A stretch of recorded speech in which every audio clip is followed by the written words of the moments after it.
Isang mapagpalang araw po sa ating lahat mga idol.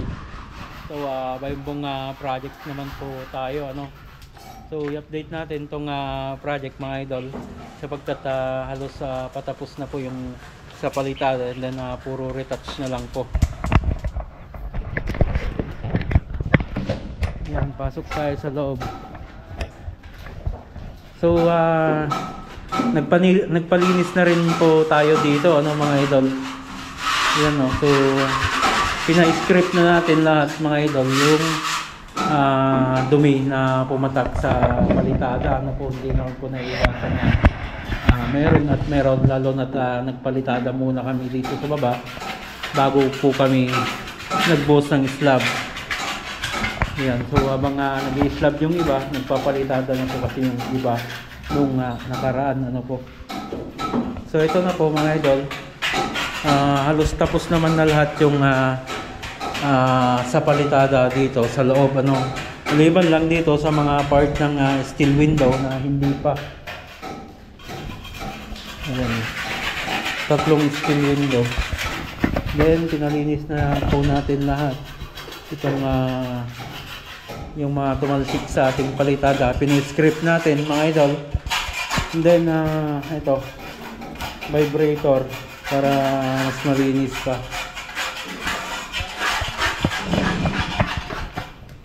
Yan. So yung mga naiwang ano na lang ng electrician yung hindi pa natatapos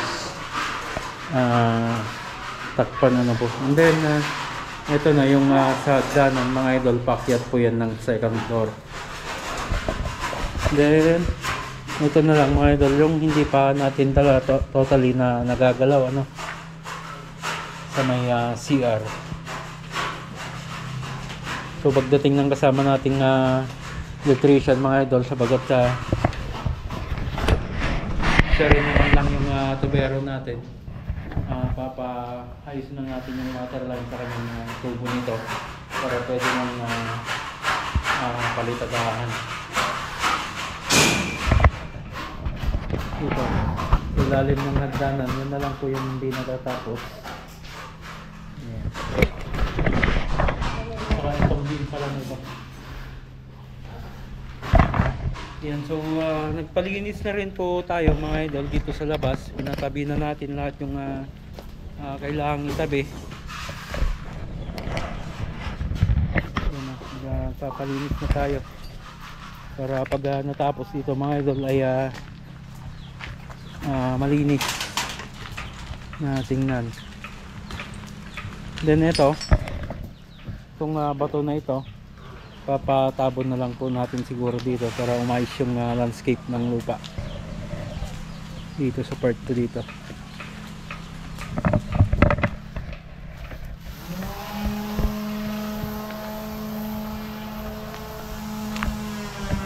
Then ito na yung na-videoan natin last Tuesday mga idol. Yan, napalitadahan na. Then ongoing yung scaffolding naman dito sa second floor. Yan si Lolo saka si Foreman sa taas.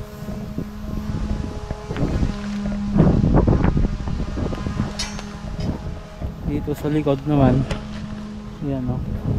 So yung bintana ng CR, and then yung dalawang column pa doon sa dulo, saka yung steel window na gagawin pa lang, yung hindi pa natatapos doon.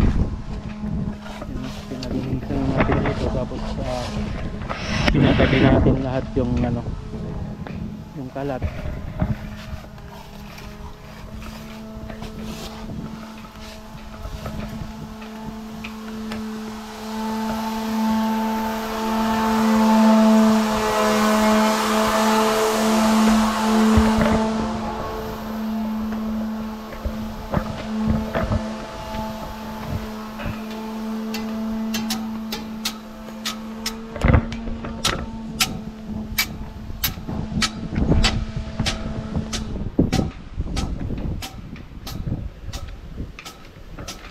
And then dito sa taas mga idol, ito yung additional ano, So bubuuin namin yung poste saka slab. So hanggang dun lang daw muna yung gagawin. And tingnan natin mga idol sa mga susunod na araw kung asintadahan natin dito sa part ito habang nandito pa yung mga tubo dun sa may mataas na part.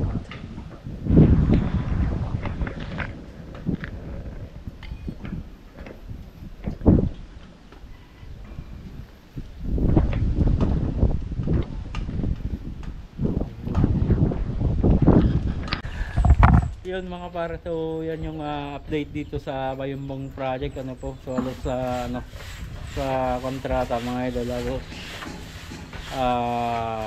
80% finish na or 90% pa sa unang quote po natin dito. So dito ko natatapusin yung video natin ngayong araw mga idol. Lagi po tayong mag-ingat at God bless po sa ating lahat.